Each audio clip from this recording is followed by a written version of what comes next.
que je souhaite que tu remplisses par ta connaissance, par ta vision, ta volonté, et que tu envoies vers ce peuple pour sa bénédiction. Je voudrais que chaque instant de ce moment que nous passerons ce soir soit pour l'honneur et la gloire de celui qui est assis sur le trône élevé, Jésus de Nazareth. Viens nous faire du bien ce soir. Viens nous visiter, viens nous toucher. Viens nous libérer, viens briser les liens qui nous empêchent d'évoluer en toi et d'être semblable à ton image de Dieu saint et vivant au nom de Jésus. Que le peuple de Dieu dise Amen. Que le peuple de Dieu dise Amen. Alléluia. Nous prenons nos Bibles ce soir. Je vais vous inviter à lire le livre d'Exode, le chapitre 20. Exode, le chapitre 20. Nous prenons le verset 1 au verset 6. Exode, le chapitre 20, le verset 1 au verset 6. Derrière, est-ce qu'on me reçoit ce soir?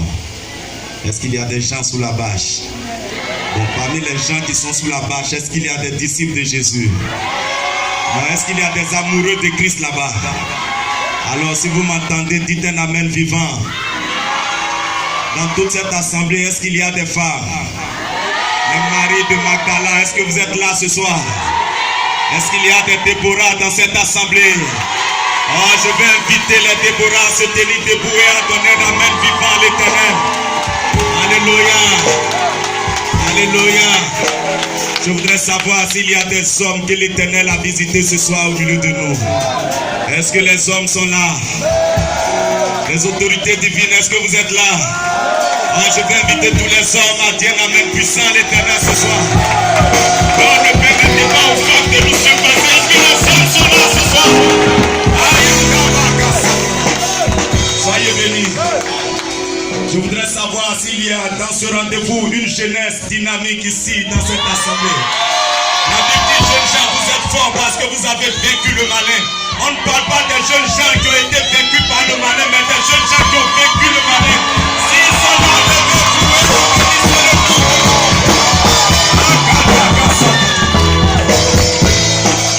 Dieu. Ce soir, nous allons aller à 100 l'heure. Dis Amen très fort. Si quelqu'un a trouvé ce message, nous allons lire Exode le chapitre 20 rapidement. Exode chapitre 20 à partir du verset 1, je lis la parole. Pendant qu'il va lire Exode chapitre 20, je veux un autre qui prenne Jérémie le chapitre 31. Jérémie 31, 29 à 30. Et une troisième personne qui va prendre Ézéchiel 18, 2 à 3. Alléluia. Nous commençons par Exode 20.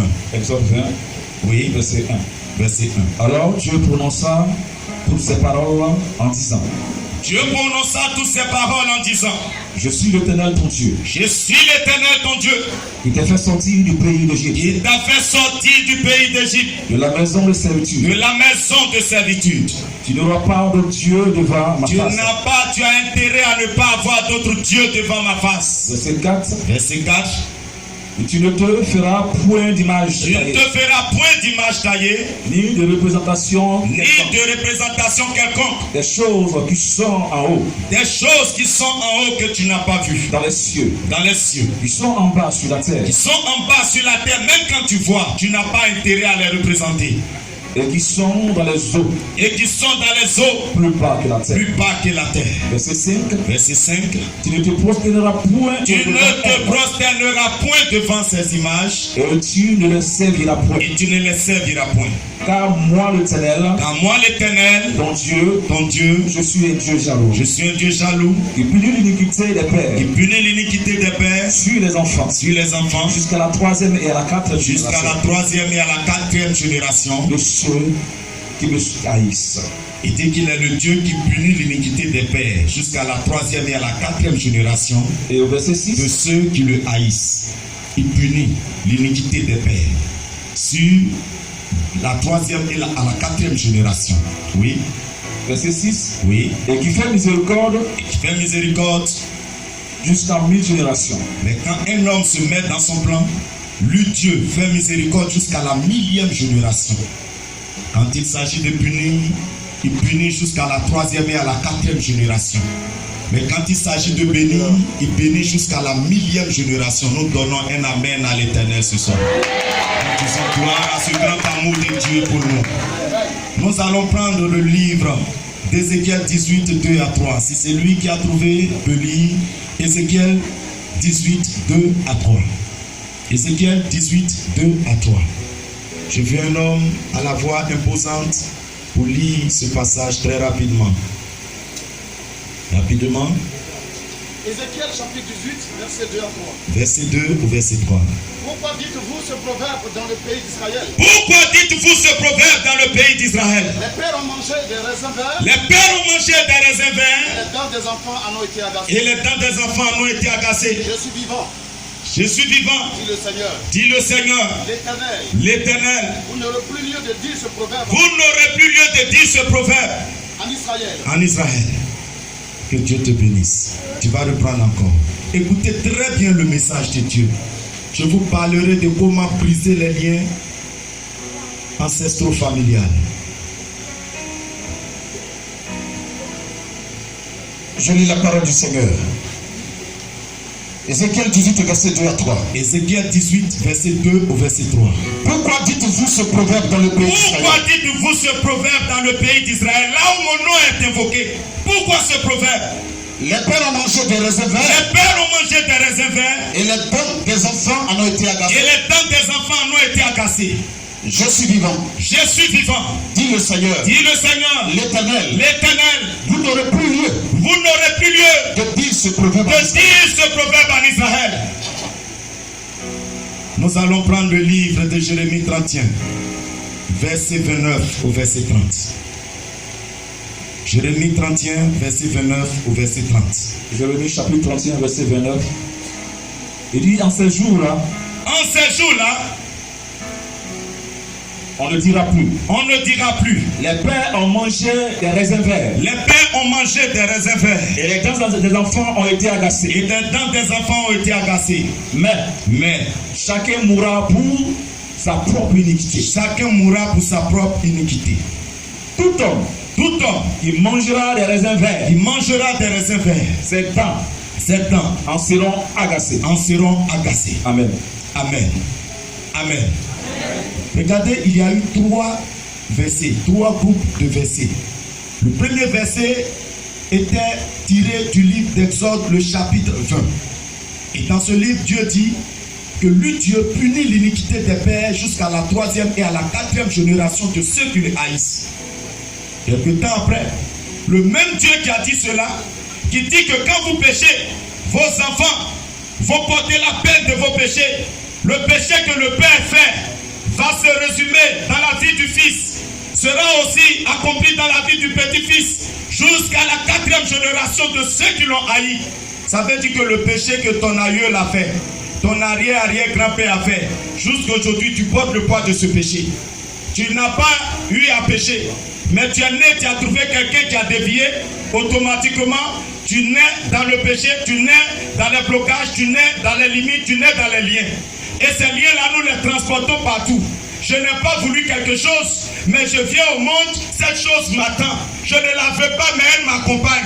Je veux m'en débarrasser, je n'arrive pas. Ça est là, et c'est automatique. Et lorsque je vais mettre mes enfants au monde, malgré l'amour que j'ai pour les enfants, c'est comme cette chose est transférée à mes enfants. Oh, tiens-toi debout et dis, ce qui a commencé par mes parents finira sur ma vie, mais ne continuera pas après moi, au nom de Jésus. Allez, lève le pied pour dire, ce qui a commencé sur mes parents, ce soir, prends fin en sérieux.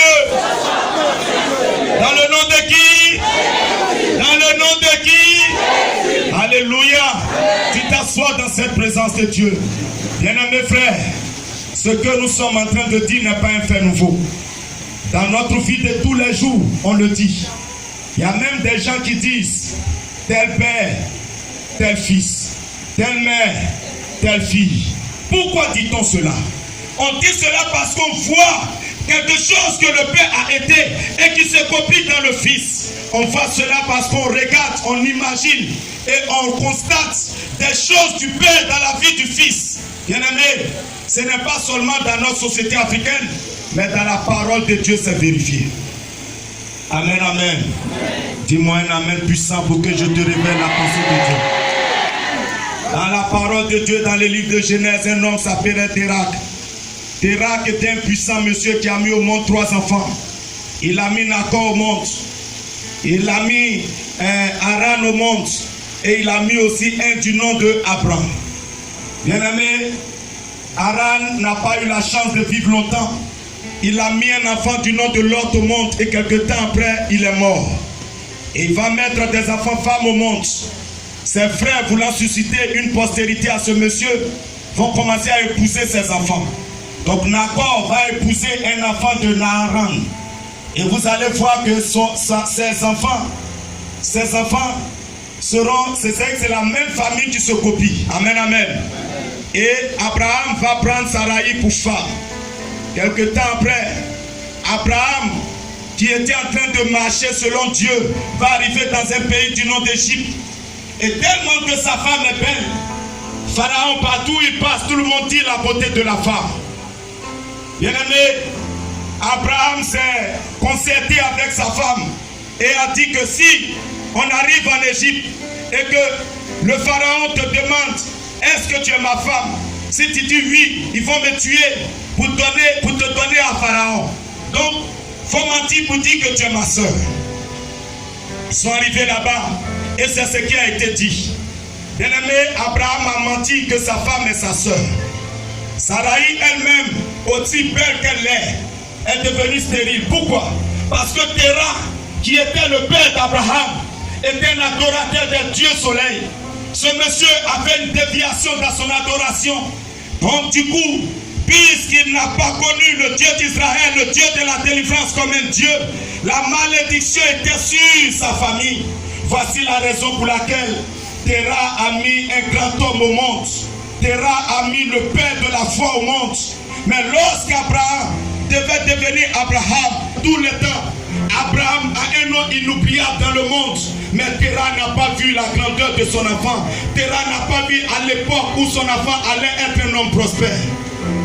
Il a mis Abraham au monde. Abraham à son tour va devenir Abraham. Et il va mettre au monde Isaac. Bien-aimé, Abraham était stérile. À 75 ans, il a intercédé 25 ans pour pouvoir mettre Isaac au monde. Sarai, sa femme stérile, arrivée à un certain moment dans les chaînes de marée, va mentir à l'ange, elle aussi. C'est-à-dire qu'un menteur, monsieur menteur, madame menteuse. Et monsieur Abraham a épousé une femme stérile et il a intercédé 25 ans pour avoir Isaac. Isaac va grandir. Au moment où Isaac va devenir un homme prospère, Abraham est devenu fort vieux. Il avait déjà la vieillesse quand il mettait l'enfant même au monde. Au moment où l'enfant va rentrer dans sa destinée prophétique, Abraham est devenu vieux. Abraham devrait mourir. Il a dit à un de ses serviteurs, viens, mets ta main sous ma cuisse. Dans d'autres versions, mets ta main sur mon sexe. Et jure-moi d'aller dans la maison de ma famille, dans la maison de mon père, pour prendre une femme pour mon fils Isaac. Cet homme a juré à cet homme-là qu'il ira dans la maison de son père. Et il est parti. Quand il est allé, il va aller rencontrer une femme, il va prendre la femme pour Isaac.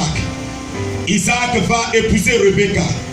Rebecca aussi était belle de visage comme sa mère, Sarai. Et un jour, ils vont aller dans un endroit et voici que les mêmes gens commencent à convoiter la femme de cet homme encore. Ils ont convoité sa maman. Cette fois-ci, lui aussi se marie à Rebecca qui est belle de visage et on la convoite encore. Et il a dit à Rebecca, dis à ces gens-là que tu es ma soeur. Même chose comme son père.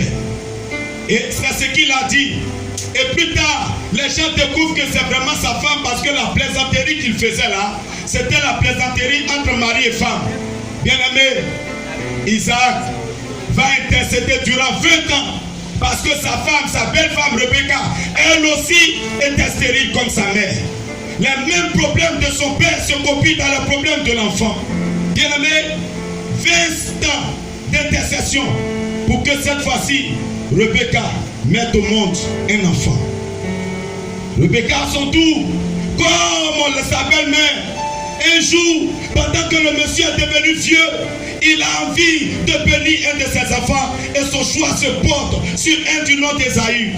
Il a dit à Ésaü, tu es un habile chasseur, va dans la brousse, tue-moi un gibier, prépare, quand je vais manger, mon âme sera dans la joie, je vais te bénir. Le choix du père s'est porté sur Ésaü, mais la mère aimait Jacob. La mère va dire à Jacob, viens, fais-toi passer pour ton frère.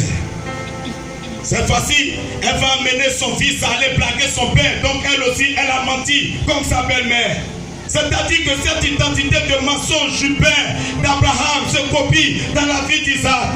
Non seulement Isaac ment comme son père, mais Isaac allait épouser une femme stérile comme sa mère. Isaac a intercédé 25 ans comme son père. Et maintenant sa femme ment à son tour comme sa belle-mère. Je ne sais pas si je parle à quelqu'un ce soir. Alléluia. Alléluia. Et Jacob a trahi son frère. Jacob à son tour va aimer une femme du nom de Rachel et va vouloir l'épouser. Jacob lui-même, il n'a pas menti. Son nom même signifie mensonge. Lui-même, c'est le haut degré. Il s'en va. Il a aimé une femme du nom de Rachel. Il travaille 7 ans. On dit non, prends sa grande soeur. Il prend. Il travaille encore 7 ans. Voici un monsieur qui accepte de bloquer sa vie pour des projets inutiles. Il ne sait même pas quelle est la portée du projet. Il se jette dedans de façon inutile. 14 bonnes années de sa vie pour travailler pour une femme.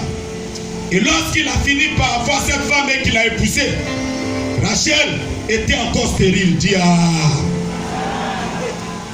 la femme pour qui il a souffert 14 ans était encore stérile. Jacob, lui-même, c'est le mensonge personnifié. Il va épouser Rachel. Rachel aussi, elle a souffert durant des années avant d'enfanter ses enfants. Joseph et Benjamin que vous connaissez.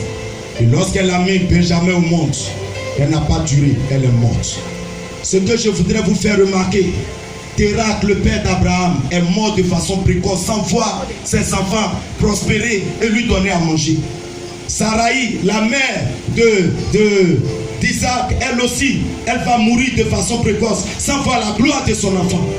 Rebecca, elle aussi, après avoir mis ses jumeaux au monde, quelques temps après, va mourir pour les laisser comme ça. Quand Jacob est devenu Israël et qu'il va rentrer dans une destinée de gloire, sa mère est morte. Ce Jacob va aller épouser Rachel. Rachel stérile. Ils ont souffert jusqu'à quand Rachel a fait ses enfants. Quelque temps après Benoni, pom. Elle aussi elle meurt. Elle, Rachel, était aussi une menteuse. Mais au-delà d'une menteuse, elle était une voleuse. Un jour, pendant qu'il devrait partir de chez son père, son papa avait des fétiches. Et cette femme est rentrée et allait voler les térébintes. Elle a volé les fétiches. Et lorsque son père rentrait, elle a mis les fétiches sous elle, elle s'est assise dessus. Son père dit, qu'est-ce que tu caches? Peux-tu te lever? Elle dit, non papa, je ne cache rien, seulement que j'ai eu mes menstrues. Le monsieur a couru pour sortir pour ne pas voir les menstrues de sa fille, alors que c'est les fétiches qu'elle a cachés. Elle a menti, mais aussi elle a volé.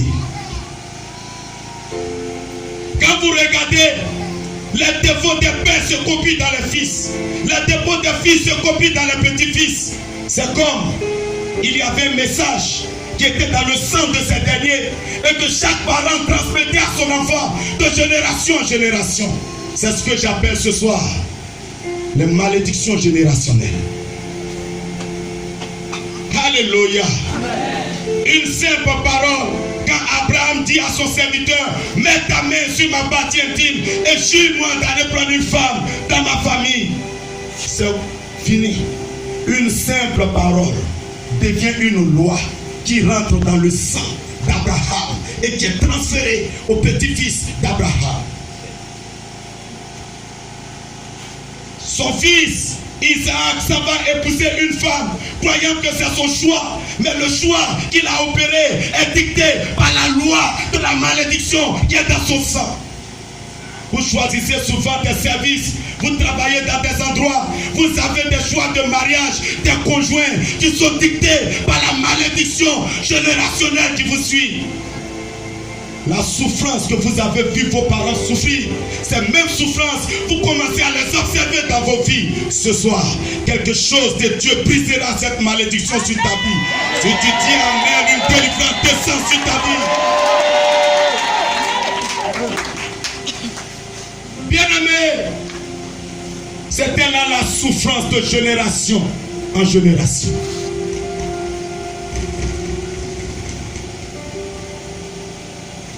C'est pourquoi je venais te dire, un père libre enfante des enfants libres. Un père esclave enfante des enfants esclaves. Un père maudit enfante des enfants maudits. Un père béni enfante des enfants bénis. Qui était donc ton père?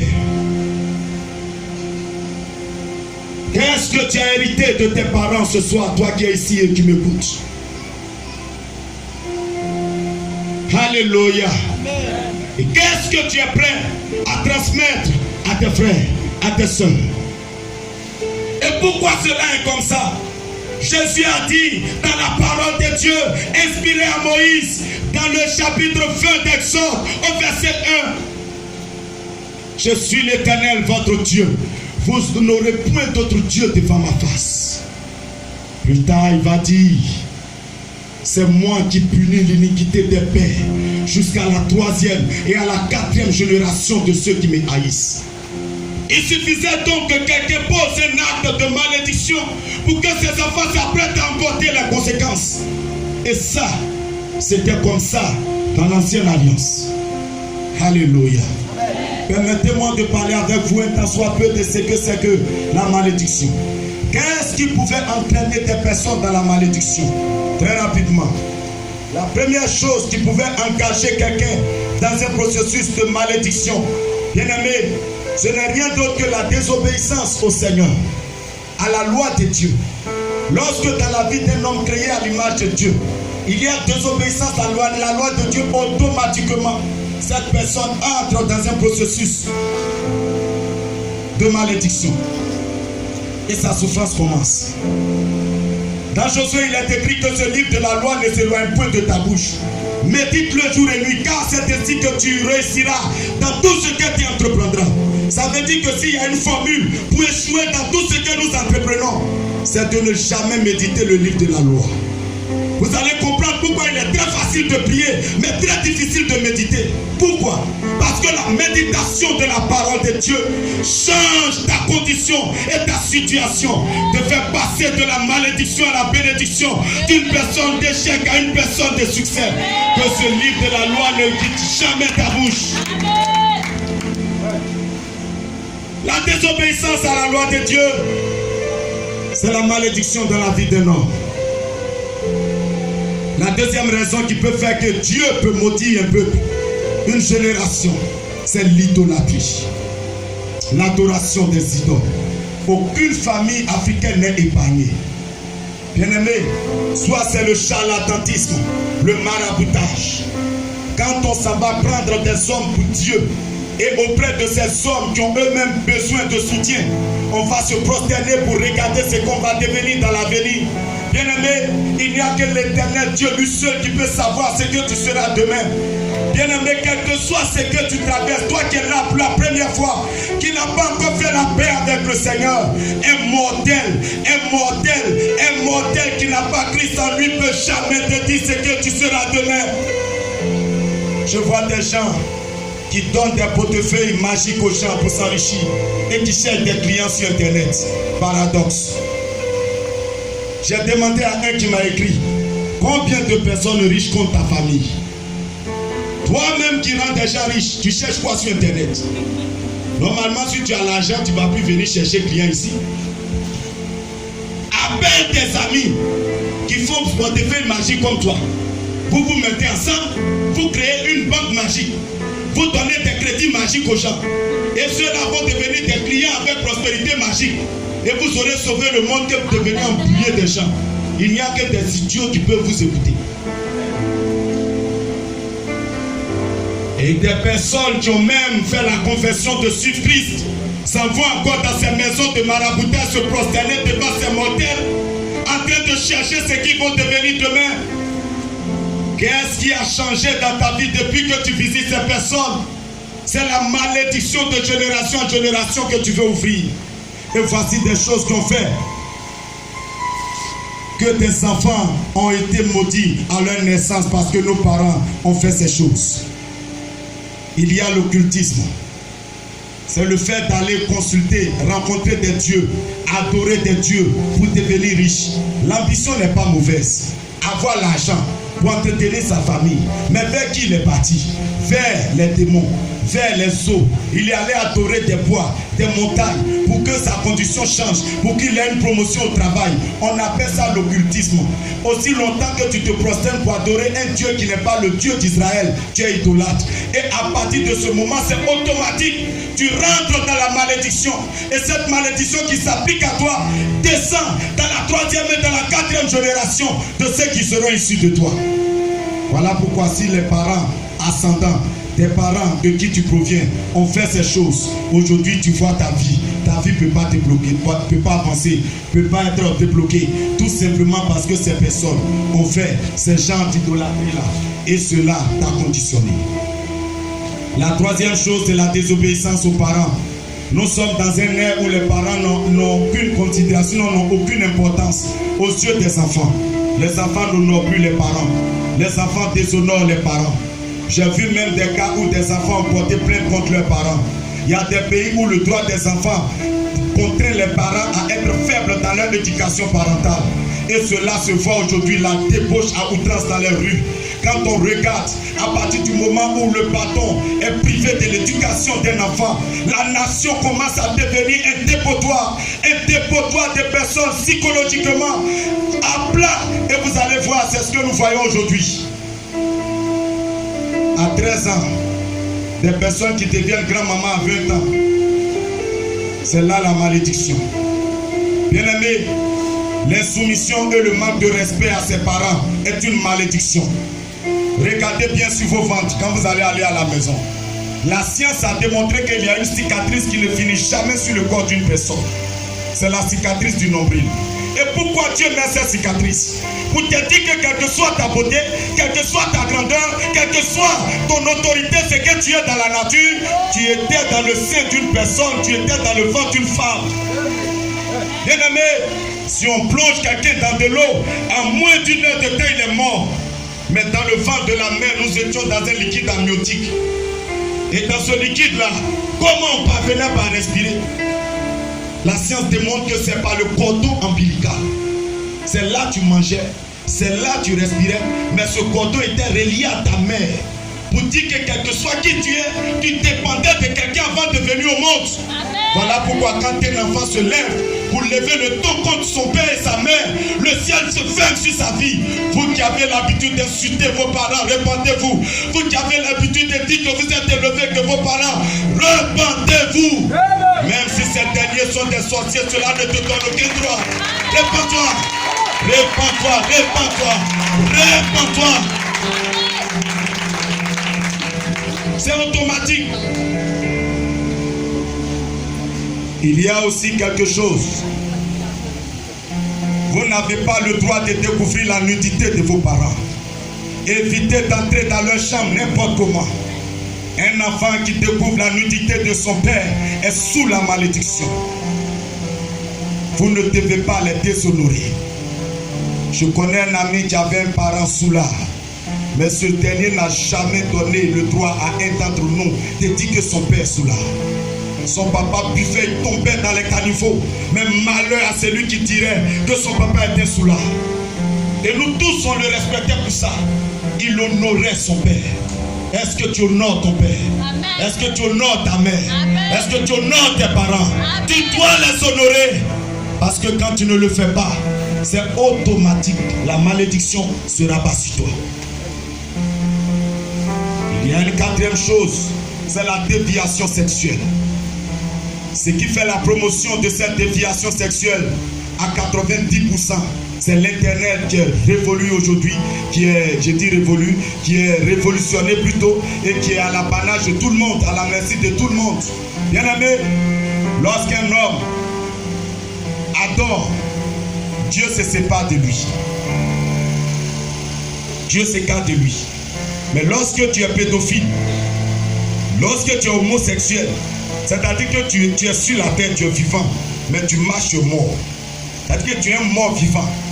Là où tu es parmi nous, si tu es homosexuel, tu es lesbienne, tu es pédé, après, amen, cherche à voir les hommes de Dieu pour faire une confession, une repentance sincère.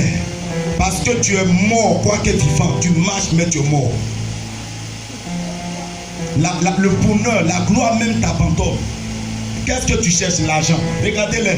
Certains ont des milliards dans leur homosexualité, mais c'est le cancer du derrière qui est leur partage. Malédiction, abomination. Sortez de là. Les déviations sexuelles. Il y a aujourd'hui les masturbations, la pornographie. Ce sont des déviations sexuelles qui placent les gens sous des malédictions pour lesquelles le Seigneur peut t'abandonner, te laisser, te quitter. Nous avons la fornication. Si tu as un gars, tu as une go, tu as une copine, mon frère, les rapports sexuels avant le mariage, c'est ce qu'on appelle la fornication. C'est ce qu'on appelle la fornication, oui, l'impudicité. Mais l'impudicité même va plus loin.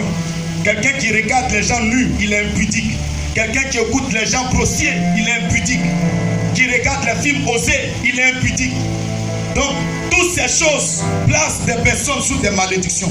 Vous voyez donc, la mission de Satan sur Internet, c'est de distribuer des malédictions à tout le monde, de fermer le ciel sur la vie des gens.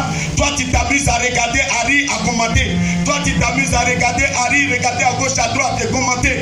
Mais en ce moment, le travail du diable est certain, focalisé à fermer tes portes vis-à-vis du succès, de la réussite, du bonheur. Il est en train de faire un travail de fond.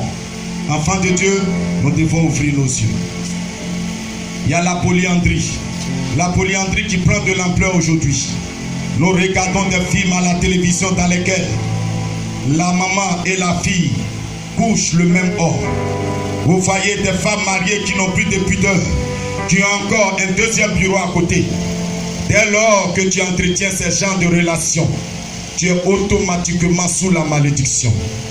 Et tu es en train d'entraîner ta progéniture sous la malédiction quand tu n'as pas encore connu le Seigneur Jésus. Bien-aimé, la polyandrie, c'est aussi le fait de faire du commerce sexuel pour certaines femmes. Beaucoup de partenaires sexuels pour un gain. C'est la polyandrie sur un certain angle.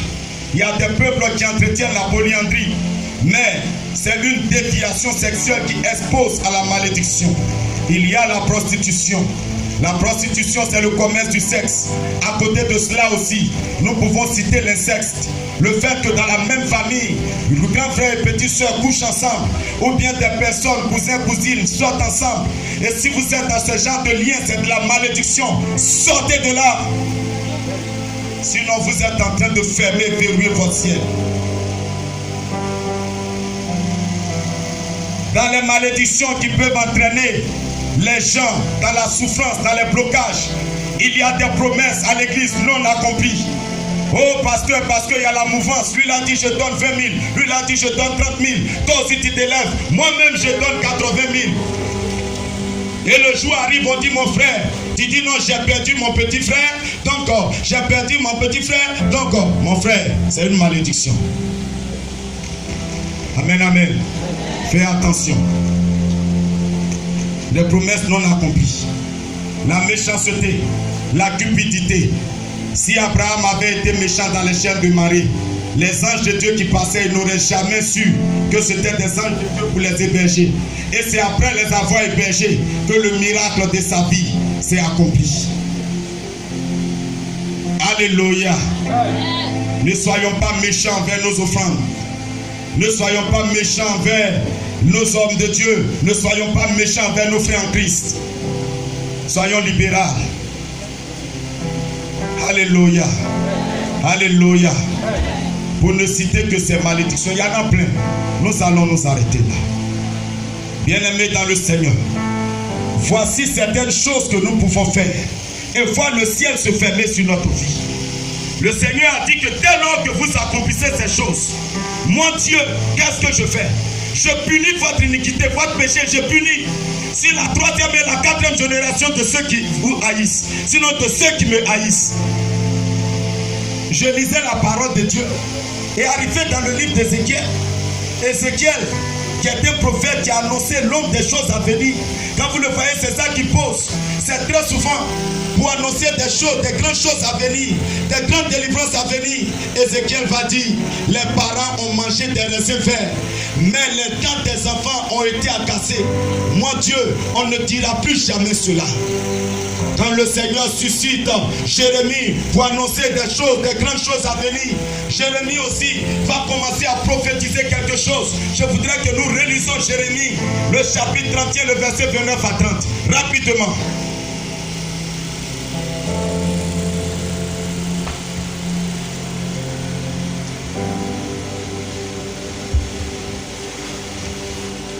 Jérémie 31, 29 à 30. Jérémie chapitre 31, Oui. verset 29 à 30, la parole de Dieu. Il dit, en ces jours-là, on ne dira plus. Il a prophétisé avant. Et il ajoute pour dire, en ces jours-là, quand ce que j'ai dit va arriver, quand ce que j'annonce va arriver, on ne dira plus. Les pères ont mangé des raisins verts. Les pères ont mangé des raisins verts. Et les dents des enfants ont été agacées. Les dents des enfants ont été agacées. Mais chacun mourra oui, pour sa propre iniquité. c'est quand ton péché là, c'est toi-même, ça a tué. Ça tue plus les gens qui sont en bas. Oui.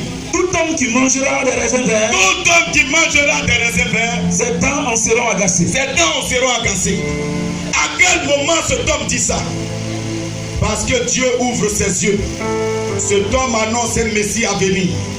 Il a dit qu'il y a un temps qui va arriver. Le temps que lui, Jérémie, traverse, c'est un temps où quand tu pêches, toi-même tu payes le prix, tes enfants payent le prix. Mais un temps va venir.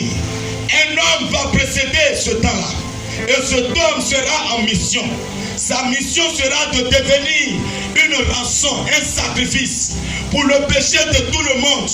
Et quand ce temps sera venu, celui qui mange les raisins verts, ce sont ses propres dents qui seront agacées. Bien-aimés, nous sommes dans le temps, dans le meilleur temps, dans l'accomplissement de ce temps. Dis Amen très fort. Dis à ton voisin, mes dents ne seront plus agacées pour la faute de mes parents. Mes dents ne seront plus agacées pour la faute de mes parents. L'ancienne alliance dit que quand tu manges les raisins verts, les dents de tes enfants sont agacées. Jérémie annonce la nouvelle alliance qui dit non. Vous n'allez plus payer le prix pour la faute de vos parents. C'est lui qui pêche. Ce sont ces dents qui seront agacées. Les péchés qu'ils ont commis restent leurs péchés. À partir du moment où cette nouvelle alliance arrive, avec la naissance de notre Seigneur Jésus, lorsqu'un homme se lève pour l'accepter comme Seigneur et Sauveur personnel, les données changent dans sa vie. Il n'arrive plus à écoper pour les peines de ses parents. Quel que soit l'idolâtrie, le niveau de péché, non, ta vie ne payera plus pour les fautes de tes parents. Oh, je veux que quelqu'un se tienne debout pour crier Amen très fort.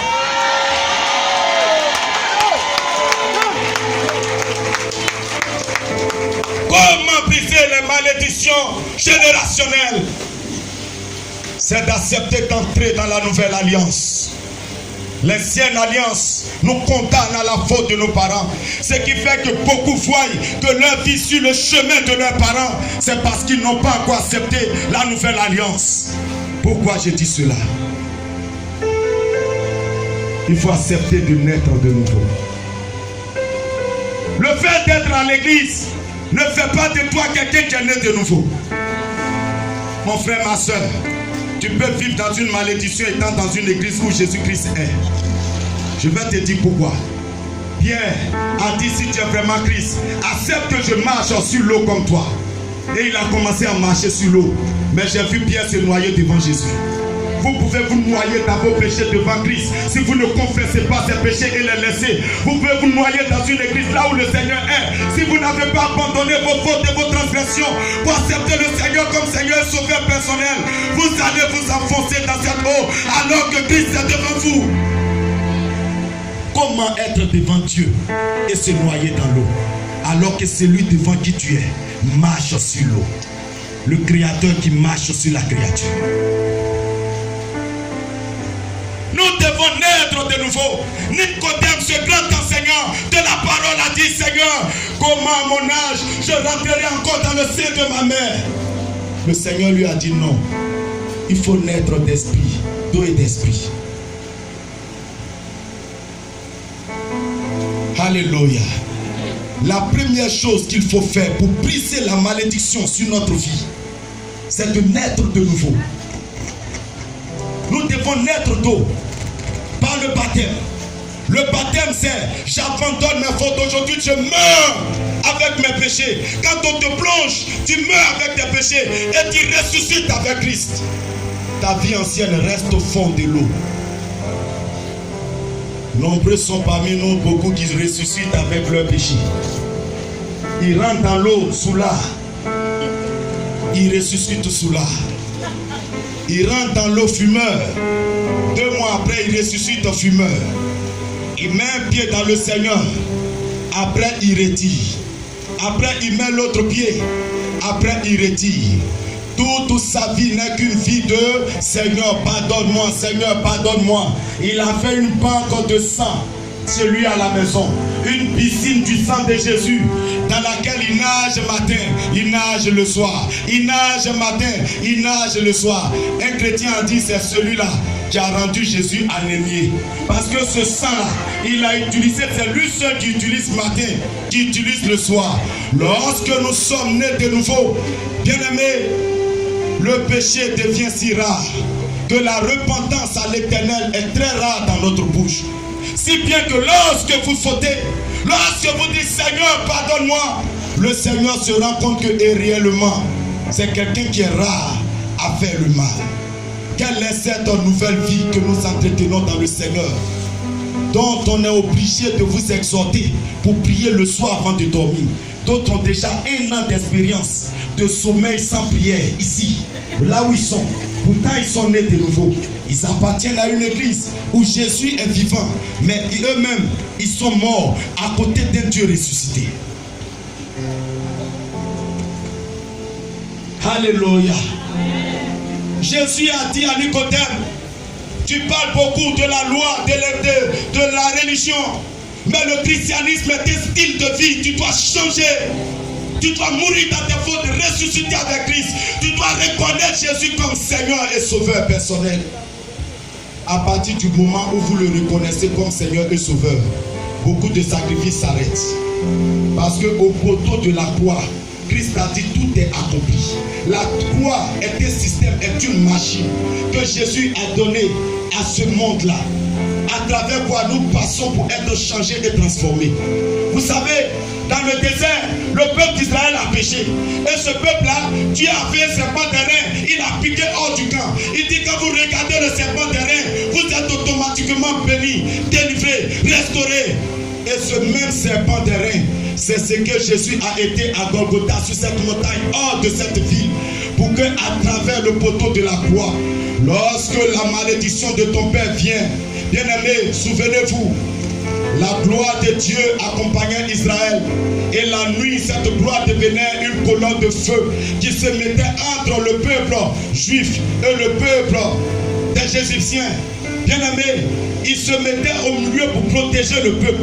De sorte que quand tu es là-bas, si tu lances ta boule de feu, la colonne de feu neutralise cette boule de feu et Israël est de l'autre côté en sécurité. C'est la même chose que l'œuvre de la croix. Lorsque vous croyez au Seigneur, cette œuvre de la croix vient en vous. Cette œuvre de la croix est entre vous et ce monde. Et lorsque la malédiction des parents arrive, l'œuvre de la croix reçoit cette malédiction. Jésus dit: j'étais béni. Je suis devenu malédiction afin que vous soyez bénis. La malédiction rentre dans la croix et elle sort bénédiction vers ta vie. L'échec rentre dans la croix et elle sort succès dans ta vie. Bien-aimé, la bassesse rentre dans la croix et cela sort une élévation dans ta vie. C'est la raison pour laquelle, bien-aimé frère, cet homme est allé voir ce divin pour dire, maudit Israël. Et le monsieur a dit, je veux le maudire, mais je n'arrive pas à le saisir. Je veux le maudire, mais je n'arrive pas à voir. Balak dit Balaam, maudis-les, mais vers la fin, Dieu a dit à Balak, mon frère, c'est que moi Dieu je bénis. Un homme ne peut pas maudire. C'est que moi Dieu je lève. Un homme ne peut pas rabaisser. Un enfant qui est béni dans ce monde doit te lever. Moi Dieu, quand je dis qu'il est béni, aucun sorcier ne peut le rabaisser. Bien-aimé frère, la gloire est pour nous la sécurité parfaite. Le sacrifice de Christ est pour nous la résurrection, la force, la gloire. Aujourd'hui, je ne peux rien craindre. Même quand tu as mis Satan au monde, tu ne peux pas me frayer. Parce que Jésus-Christ est mort à la croix pour que ma vie soit changée. Je ne porterai plus la peine des péchés de mes parents. C'est fini. Le jour où j'ai dit oui au Seigneur, j'ai dit oui au succès, j'ai dit oui à la gloire, j'ai dit oui à l'élévation, j'ai dit oui à la prospérité. Le jour que je lui ai dit oui, aucun vagabondage n'agira sur ma vie. Comment pouvez-vous imaginer quelqu'un qui naît roi se retrouve derrière les moutons? Comment pouvez-vous comprendre que la destinée d'un enfant élevé dans le trône se voit dans la brousse? Bien-aimé, lorsque vous ne comprenez pas l'œuvre de la croix, lorsque vous ne savez pas ce que Jésus est pour vous, vous pouvez avoir l'étoile d'un roi et finir votre vie dans la bergerie. Cet homme était là-bas. Son cœur s'est attaché au Dieu du salut. Il marche dans la voie de Dieu. Quand vous connaissez le Seigneur, quand vous marchez selon sa parole, quand vous méditez sa parole et que cette parole devient un chemin sous votre pied, je ne parle pas de ceux qui disent je suis Seigneur, mais qui n'ont aucun verset biblique en activité, en action sur leur vie durant une bonne année. Non, je ne parle pas de ceux qui marchent selon la parole. Bien-aimé, ta destinée te rattrapera. Ta destinée te rattrapera. Ta destinée courra jusqu'à toi. Dieu mandatera des personnes pour te faire retrouver ton chemin. Samuel est arrivé dans sa famille. Samuel dit que le Seigneur m'a envoyé choisir un roi ici. Le père était pressé.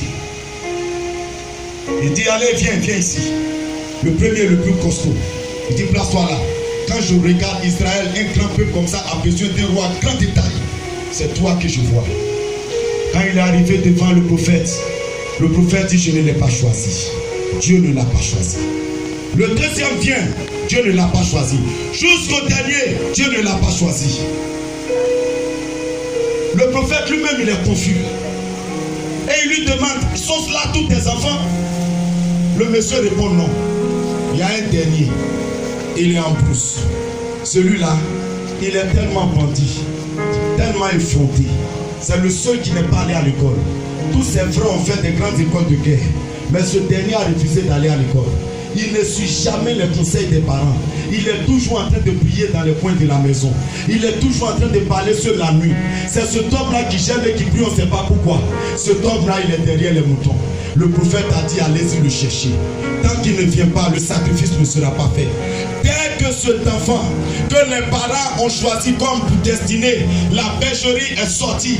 Dieu dit à son serviteur, lève-toi.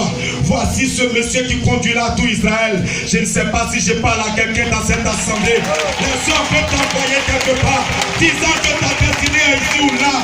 Mais bien aimé, il y a ce que Dieu dit et ce que les hommes disent. Il y a ce que les hommes voient et ce que Dieu voit. Ta destinée peut être en brousse selon les hommes, mais selon Dieu, tu es fait pour la royauté. Tu es fait pour la royauté. Tu es fait pour la royauté. Tu es fait pour la royauté. Tu es fait pour la royauté. Tant qu'il ne sera pas ici, le sacrifice ne sera pas fait. L'homme ignoré devient l'incontournable dans un sacrifice. Ta vie sera incontournable dans l'histoire de la famille. Ta vie sera incontournable dans l'histoire de ce quartier. Ta vie sera incontournable dans l'histoire de ce quartier.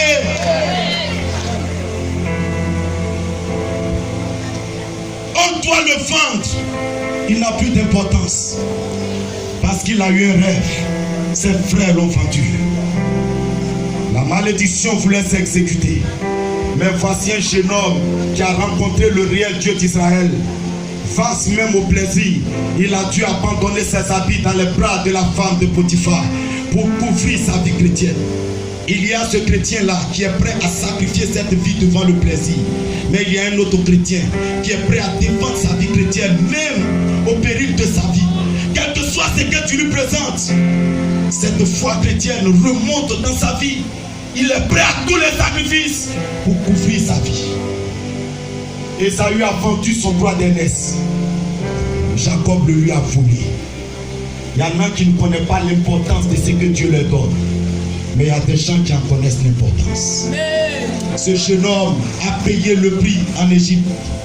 La Bible dit que ses frères sont venus dire à son papa qu'il est mort. Ils ont dit, voici son vêtement, on a vu son cadavre, il est mort. Un lion l'a mangé. Le monsieur a pleuré durant des années.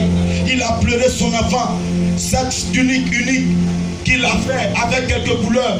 Bien aimé, il a pleuré la vie. Mais quelques années plus tard, les mêmes bouches qui ont dit à Jacob que son enfant est mort, les mêmes bouches sont allées découvrir que l'enfant qu'ils ont déclaré mort a été élevé en Égypte, sur la tête, la toiture de l'Égypte. Ils sont venus dire à son papa, ton fils dit, et ton fils t'appelle. Bien-aimé frère, bien-aimé soeur, là où ton histoire a enterré ton histoire, là où les lois ont enterré ton histoire, je suis venu déclarer à ma qualité de prédicateur de la parole de Jésus que à compter de ce soir, les bouches qui ont annoncé la vie, la mort de ta destinée annonceront l'élevation de Dieu dans ta vie. Je veux que tu te lèves et tu dises un amen vivant ce soir. Un amen vivant ce soir. Il doit enterrer par ton nom, il doit enterrer par ton origine du village, il doit enterrer par tes habitudes, il doit enterrer par ton comportement. La malédiction s'est attachée à toi. Mais ce soir, mais ce soir, mais ce soir, mais ce soir, mais ce soir, en Seigneur, il y a un nom au-dessus de tout nom. Il y a un nom au-dessus de tout nom. Par ce nom, tout genou fléchit et tout l'homme confesse qu'il est roi. Si ce nom dit oui, personne ne peut dire non. Si ce nom te déclare élevé, personne ne peut te rabaisser. Si ce nom t'a béni, personne ne peut te maudire. Bien-aimé, le Seigneur demande que nous soyons un sacrifice vivant, agréable à Dieu. Tu vas te lever. Nous allons porter notre sacrifice dans ce panier et quelque chose va se passer.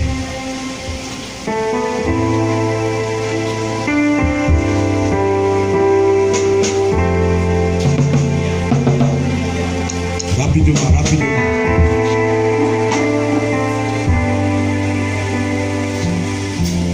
Lève un sacrifice dans le ciel. Lève un sacrifice dans le ciel. Prends une offrande, lève un sacrifice dans le ciel.